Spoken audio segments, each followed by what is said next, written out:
Alors ce matin,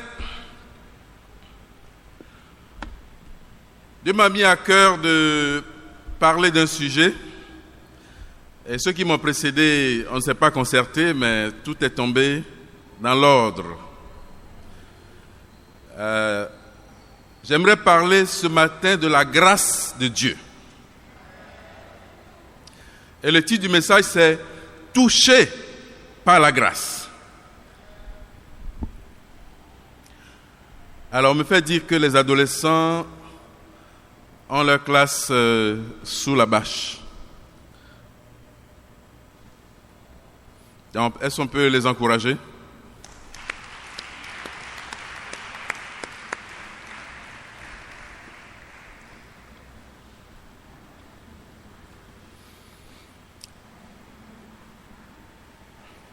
Bien sûr, ce message vient de la parole de Dieu. Aussi, j'ai trouvé cet ouvrage intitulé « Touché par la grâce » d'un auteur qui s'appelle Philippe Yancey. Et la version française est disponible en Côte d'Ivoire, donc dans les librairies. Si vous trouvez, c'est un livre très très très bon à lire à propos de la grâce de Dieu. Je vais commencer mon message par une histoire qui se trouve dans ce livre, d'une dame que l'auteur a nommée Mabel, ou bien Mabel. Lui, il était pasteur, sa femme aussi l'accompagnait dans le ministère. Il dit, « Je connaissais l'histoire de certaines personnes te tenant devant moi. Je savais que Mabel, la femme courbée, aux cheveux couleur paille, qui venait au centre des personnes du troisième âge, avait été une prostituée.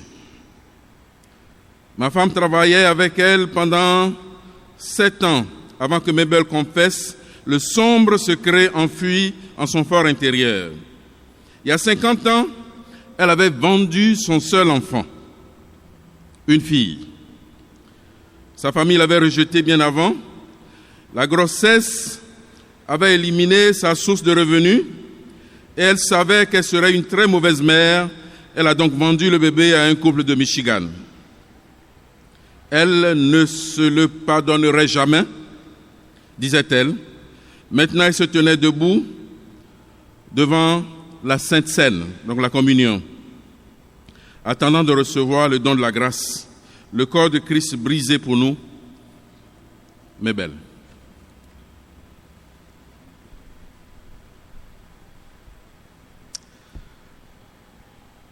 L'idée principale que j'aimerais développer aujourd'hui, il y en a, enfin, 2 idées. Une, c'est est-ce que nous exerçons la grâce envers notre frère, notre sœur, notre prochain? Et la deuxième est que nous avons un Dieu de grâce. Bon, ça, nous le savons suffisamment. Avant de rentrer dans le premier point, je lis ce passage en Matthieu 18, 23 à 35. Matthieu 18, 23 à 35. Le royaume des cieux ressemble à un roi qui voulut régler ses comptes avec ses serviteurs. Quand il se mit à l'œuvre, on lui en amena un qui devait 10 000 sacs d'argent. Comme il n'avait pas de quoi payer, son maître ordonna de le vendre, lui, sa femme, ses enfants et tout ce qu'il avait, afin d'être remboursé de cette dette. Le serviteur se jeta par terre, se prosterna devant lui en disant, « Seigneur, prends patience envers moi et je te paierai tout. » Rempli de compassion, le maître de ce serviteur le laissa partir et lui rendit la dette. Une fois sorti, ce serviteur rencontra un de ses compagnons qui lui devait 1000 pièces d'argent. Il l'attrapa à la gorge et se mit à l'étrangler en disant, « Paie ce que tu me dois. » Son compagnon tomba à ses pieds en le suppliant, « Prends patience avec moi et je te paierai. » Mais l'autre ne voulut pas et alla le faire jeter en prison jusqu'à ce qu'il ait payé tout ce qu'il devait. À la vue de ce qui était arrivé, ses compagnons furent profondément attristés. Ils allaient raconter à leur maître tout ce qui s'était passé. Alors le maître fit appeler ce serviteur et lui dit, « Méchant serviteur, je t'avais remis en entier ta dette parce que tu m'avais supplié. Ne devais-tu pas toi aussi avoir pitié de ton compagnon comme j'ai eu pitié de toi ?» Et son maître, irrité, le livra au bourreau jusqu'à ce qu'il ait payé tout ce qu'il devait. C'est ainsi que mon Père céleste vous traitera si chacun de vous ne pardonne pas à son frère de tout son cœur. Amen, frères et sœurs. Alors, quand on parle de grâce, le mot grâce a une racine latine, mais le mot grâce renvoie à cadeau, le présent, don, ce pourquoi on n'a rien payé. Mais est-ce qu'il y a dans nos vies des choses qu'on n'a pas méritées, qu'on n'a pas payées, qu'on ne nous doit pas, qui pensent que nos vies sont remplies de grâce?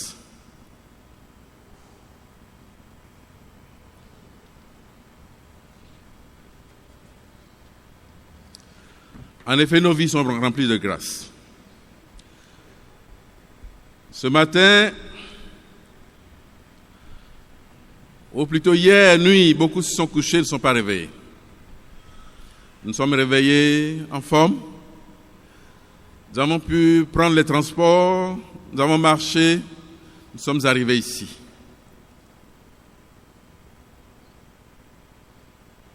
Peut-être même que le Seigneur a un repas pour nous à midi.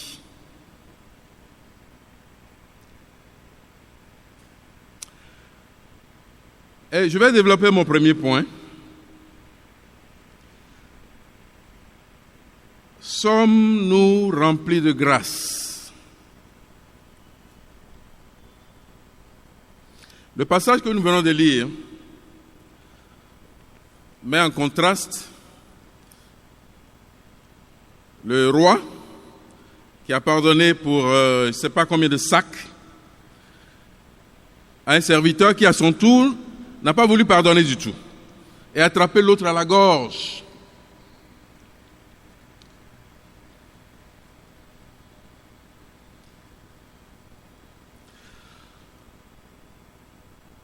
Alors on peut facilement se dire, moi je ne suis pas comme ça. Je ne suis pas comme ça.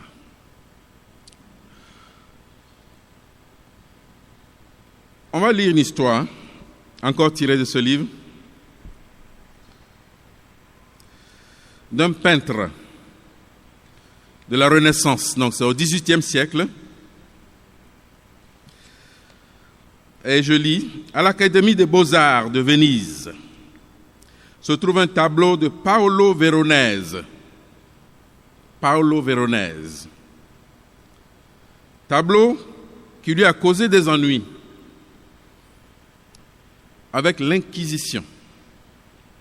Alors, j'explique un peu l'Inquisition. L'Inquisition dans l'Église catholique à une certaine époque était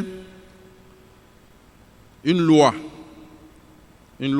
religieuse qui consistait à interroger des personnes qui avaient des croyances ou des pratiques qui ne sont pas en droite ligne avec la doctrine de l'Église. Donc on t'appelait, on te posait des questions. Et ça, la sentence pouvait aller jusqu'à la peine de mort. Bon, après, l'Inquisition a été abolie. Dans l'Académie des Beaux-Arts de Venise se trouve un tableau de Paolo Veronese, tableau qui lui a causé des ennuis avec l'Inquisition. Le tableau dépeint Jésus lors d'un banquet avec ses disciples, dont peut-être le dernier souper, comprenant des soldats. Dans le tableau, on pouvait voir des soldats romains en train de jouer dans un coin, un homme avec le nez en sang, des chiens qui erraient un peu partout et quelques ivrognes. Vous imaginez? Le dernier souper, on a vu beaucoup de tableaux du dernier souper. Mais on n'a pas vu, certainement pas vu, ce tableau. Convoqué devant l'Inquisition pour donner une explication de ces irrévérences, Véronèse défendit son tableau en montrant, d'après les Écritures, que c'était exactement le genre de personne que Jésus fréquentait. Scandalisés, les inquisiteurs l'obligèrent à changer le titre du tableau et à le classer, et à classer cette scène, pas parmi les scènes religieuses, mais parmi les scènes profanes. Bien entendu, en agissant ainsi, les inquisiteurs n'ont fait que reproduire l'attitude des pharisiens à l'époque de Jésus. Les pharisiens aussi étaient scandalisés par les collecteurs d'impôts, les étrangers, les femmes de mauvaise vie qui fréquentaient Jésus. Et la vérité est que c'est justement ces gens-là que Dieu aime. Est-ce que vous êtes d'accord avec moi que Dieu aime les collecteurs d'impôts et les personnes de mauvaise vie?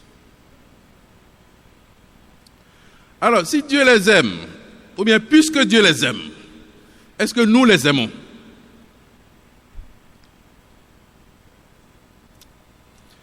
J'ai une question pratique pour nous. Imaginez qu'une personne vienne dans notre culte ici, débraillé, sans mauvais, il ne s'est pas lavé plusieurs jours. On va être un peu mal à l'aise, n'est-ce pas? Bon, imaginez même qu'on soit bien à l'aise et qu'on l'accepte. Et que ce n'est pas l'habillement, ce n'est pas l'hygiène. Imaginez qu'on sache que c'est une prostituée qu'on a souvent vue en ville et qui se trouve dans notre assemblée. Est-ce qu'on va aller vers elle à la fin du culte pour avoir la communion fraternelle avec elle? Si c'est ça, je crois qu'on est en train de comprendre très bien le message de Jésus-Christ. Ou encore, que ce soit l'un d'entre nous, frère ou sœur, qui a commis un péché. Le péché est connu. Est-ce que ce frère ou cette sœur se sent à l'aise parmi nous?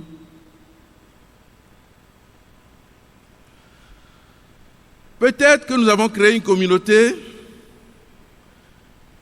de personnes saintes, où pour se sentir à l'aise, il faut être bien. C'est-à-dire qu'à l'extérieur, on doit bien s'arranger. Quand on est bien à l'extérieur, maintenant on peut venir dans l'église. Mais l'évangile ne dit pas cela. L'évangile nous dit qu'on peut venir, on doit venir dans la maison de Dieu tel qu'on est. Et arriver dans la maison de Dieu, la parole de Dieu nous transforme. Amen. Et il nous faut l'intégrer. Que nous sommes des pécheurs, la réalité c'est que même ceux parmi nous qui sont très pieux, chacun a ses péchés. Nous sommes d'accord avec ça? Voilà, pour certains c'est plus évident, pour d'autres c'est moins évident, mais nous avons tous nos péchés. Amen, frères et sœurs. Donc cette grâce-là, en fait la grâce c'est une attitude. C'est vrai que c'est des gestes, c'est des actes, mais c'est aussi une attitude envers mon prochain. Que quand je le vois, je ne vais pas lui coller une étiquette. La faute qu'il a commise ou elle a commise il y a 10 ans, 20 ans, ou l'année dernière ou hier, ce n'est pas cette faute-là qui le définit ou la définit. Amen. Que c'est autre chose, c'est l'accueil, le pardon, l'hospitalité. Que nous sommes dans la communion fraternelle. Parce que, enfin, avec une attitude où nous sommes contents simplement de nous voir. Hier, nous étions à une réunion et je regardais mes frères, je dis, mais tout ce qu'on est en train de discuter, c'est bon. Mais moi, je suis tellement simplement content de voir des frères que je n'ai pas vus depuis 2 mois. Je pense que Jésus donne du poids à cela, à des frères et des sœurs qui sont ensemble. Amen, frères et sœurs. Et pour moi, c'est ça un peu la grâce.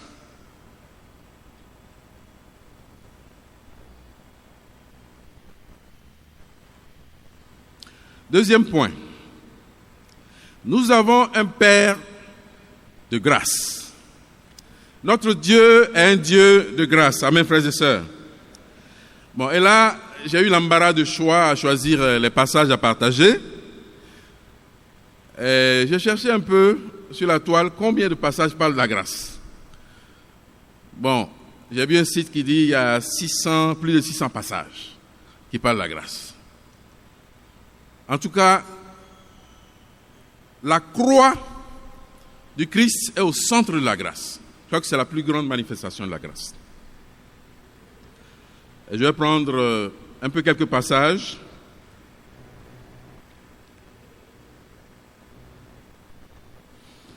Et cette partie du message, c'est pour vraiment dire merci à Dieu pour le Dieu qu'il est. Psaume 103, verset 4,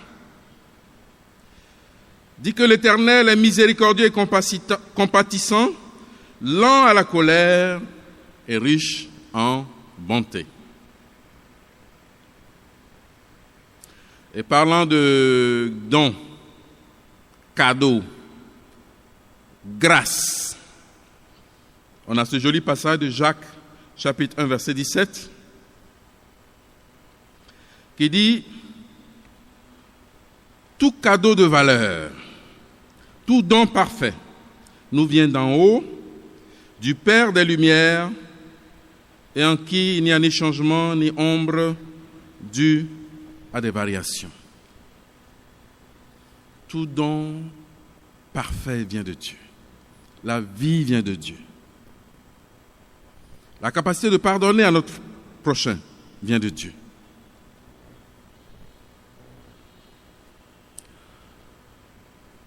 Une des questions difficiles, c'est si Dieu est si bon, pourquoi est-ce que nous souffrons? Pourquoi il y a des maladies? Pourquoi il y a le cancer?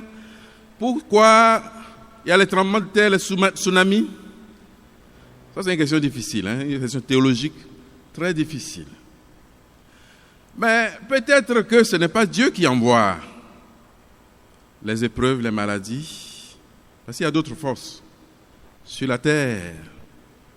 Pendant que nous traversons ces choses-là, Dieu est à nos côtés pour nous aider à traverser cela. Romains 5, 1 à 2. Si c'est l'apôtre Paul qui parle, il dit « Puisque nous avons été déclarés justes en raison de notre foi, nous sommes en paix avec Dieu grâce à notre Seigneur Jésus-Christ. Par lui, nous avons eu accès au moyen de la foi à ce don gratuit de Dieu qui nous est désormais acquis. Et notre fierté se fonde sur l'espérance d'avoir part à la gloire de Dieu. » Amen, frères et sœurs. Mais n'est-ce pas formidable que moi, pécheur de premier ordre, que je puisse maintenant avoir la conviction que j'ai reçu le don gratuit de Dieu, que je suis enfant de Dieu, que je suis dans la maison de Dieu, que j'ai accès à la puissance du Père, à son amour. N'est-ce pas formidable? Tu peux dire la même chose. Dieu nous permet de remettre les compteurs à zéro dans nos vies. N'est-ce pas bon de remettre les compteurs à zéro? Parfois, tu examines ta vie, tu dis, mais vraiment, mon cas est grave. Si je pouvais mourir et renaître sous d'autres cieux, avec de nouvelles habitudes, parce que je constate que je suis esclave de ci, de ça, j'ai tout essayé, j'arrive pas à abandonner. J'arrive pas à abandonner la drogue, la cigarette. J'arrive pas à me défaire du mensonge. Mais Dieu, dans son infini amour, nous permet d'avoir un nouveau départ. Amen, frères et sœurs.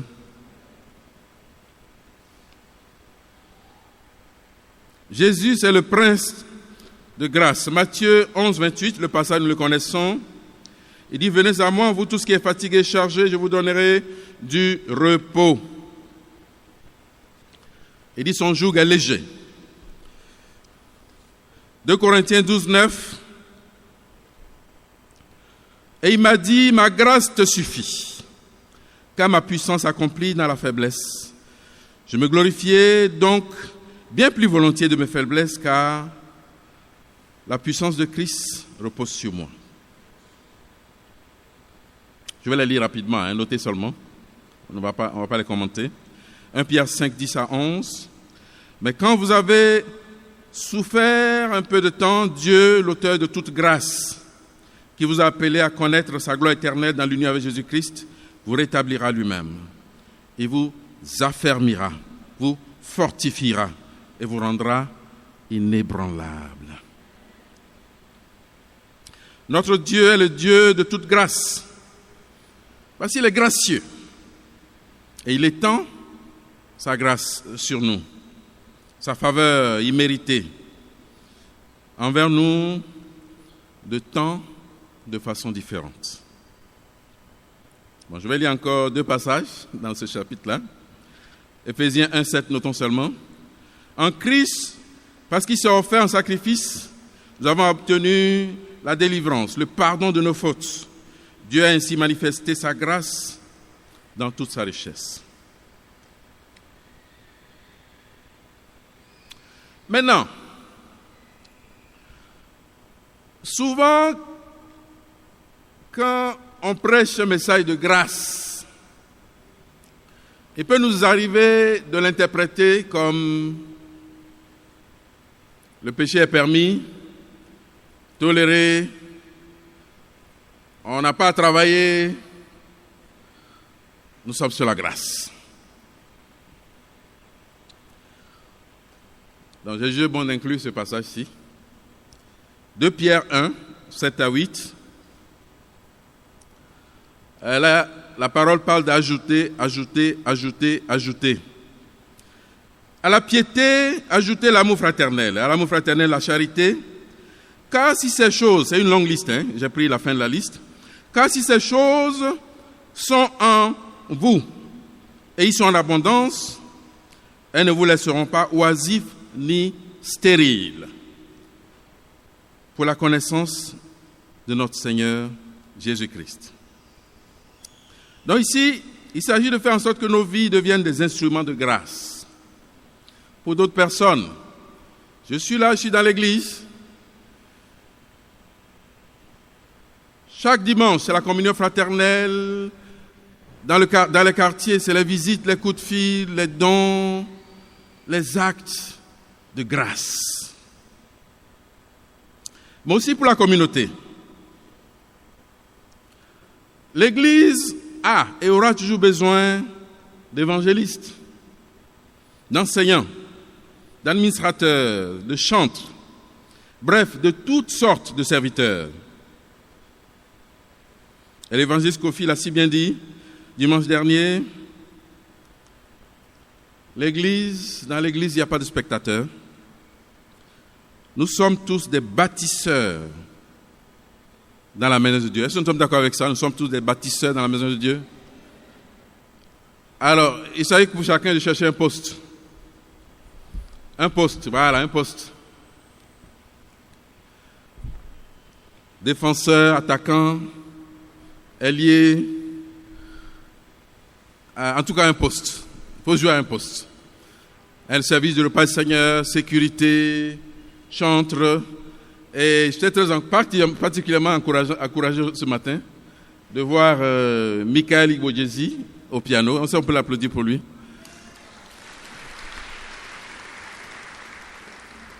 Je pense qu'il joue très bien. En tout cas, la musique était douce à mon oreille. Je ne sais pas pour vous. Dieu lui a donné ce don-là. C'est un don. Et il l'exerce pour le royaume de Dieu.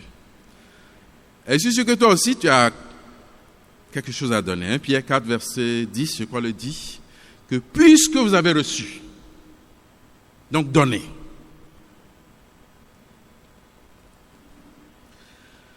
Troisième point, qui s'intitule « Seigneur, j'ai besoin de ta grâce ». Dans la vie de chaque jour, j'ai besoin de la grâce de Dieu. C'est comme ça que je me sens. Parce que chaque jour vient avec ses défis. Je me lève le matin et je peux lister les choses qui sont un défi pour la journée. Et aujourd'hui, il y a tel défi, tel défi, tel défi. Je dois payer telle facture. En tout cas, je prie pour ce mal. Seigneur, enlève ça, ou bien enlève ça dans la vie de tel. La scolarité de l'enfant, peut-être l'enfant en telle classe qui doit passer à l'autre classe, à une autre école. On ne sait pas encore où prendre l'argent.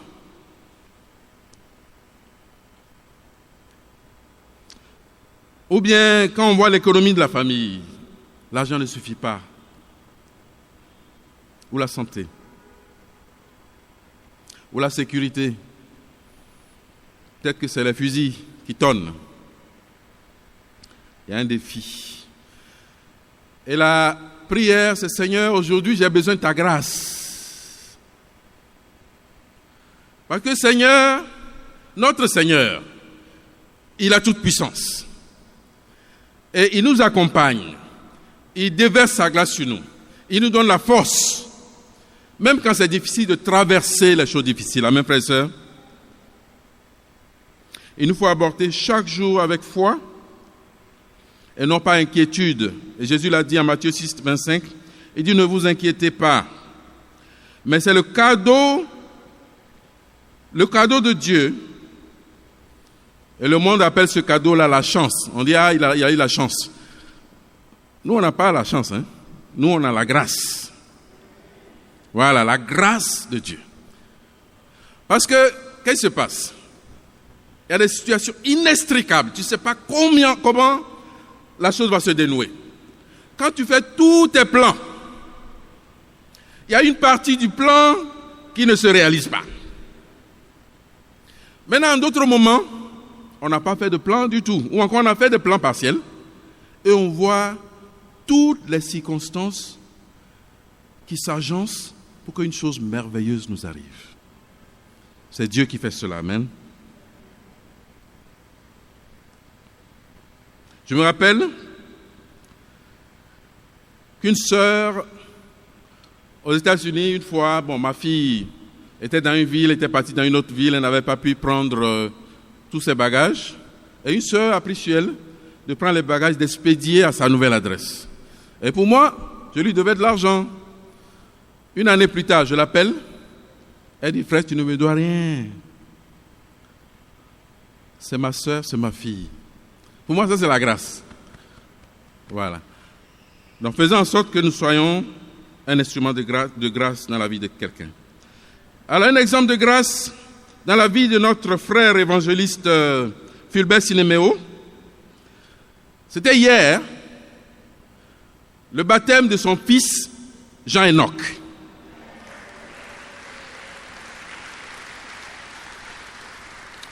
Alors, notre frère est éprouvé, comme nous le savons tous. Et nous avons prié, lui avons rendu visite, nous l'avons accompagné, mais nous avons prié que ce soit Dieu qui le soutienne. Et Dieu l'a soutenu. Et hier, Dieu a mis un peu de baume à son cœur par le baptême de son fils. Pour conclure,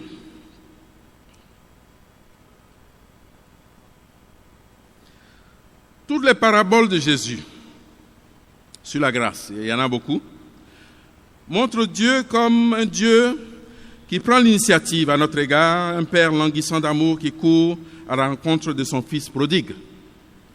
Un roi qui annule la dette impossible à rembourser par son serviteur tant cette dette était importante. Un employeur qui paye aux ouvriers à la 11e heure le même salaire qu'à ceux de la première heure. L'hôte d'un banquet qui parcourt les rues et les sentiers à la recherche d'invités qui ne le méritent pas. Il organise un banquet, les invités ne viennent pas, il va dans les rues et dit « Ah, toi viens, toi viens, toi viens ». En prenant sur son innocente personne toutes les exigences sévères de la justice, parce que Dieu est juste, Jésus a brisé à jamais la chaîne du manque de grâce. Alors, et l'idée ici, que j'ai essayé de développer, c'est la grâce et le manque de grâce. Ou ce qu'on peut appeler la non-grâce. Ne soyons pas des acteurs de non-grâce. Soyons des acteurs de grâce, de pardon, d'accueil, d'hospitalité. Parce que Dieu oublie nos fautes. Amen, frères et sœurs. Soyons des actions de grâce. La grâce de Dieu nous rafraîchit.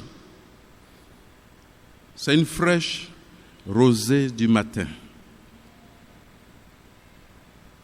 Je serai comme la rosée pour Israël. Il fleurira comme le lit, il poussera des racines comme les cèdres du Liban.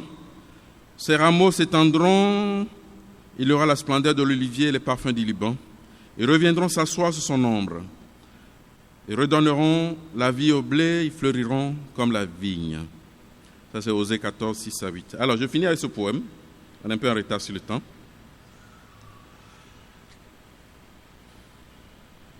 Sa grâce m'a rattrapé. Et il a jeté à jamais dans la rivière de l'oubli mon passé. Et ma pourriture, en sa nature, il a changé. Sa grâce m'a rattrapé. Et mes larmes de repentance, élan de ma reconnaissance, traduisent l'écho de son cœur. Cette grâce est sublime, si merveilleuse et si coûteuse, qu'aucun humain ne pouvait manifester et qu'aucun ange ne pouvait imaginer. Elle m'a touché. Cet amour si intense, balayant d'un trait mes péchés, cet amour de Père me redonne sa vie. De toutes mes chutes, il me relève et me fait grâce. Tant de fois tombé dans des déséquilibres du précipice, il me relève. Elle m'a touché. Et mon âme, tremblotant de joie, admirant le prix de son rachat, se jette de reconnaissance en adoration. Sa grâce touchant ma vie et ce sang versé pour moi, ce corps pour moi brisé, aucun amour ne peut l'égaler. Exprimant ma reconnaissance à travers ces proses, pour inviter le monde à tes bras de Père, à ton ineffable amour. Ah Seigneur, merci pour ton amour, merci pour ce que tu es. Toi qui m'as aimé le premier, je veux en retour ne vivre que pour toi. T'adorer est mon lot, te chanter est mon honneur, faire connaître ton nom, c'est désormais ma raison de vivre. Soyez bénis, frères et sœurs.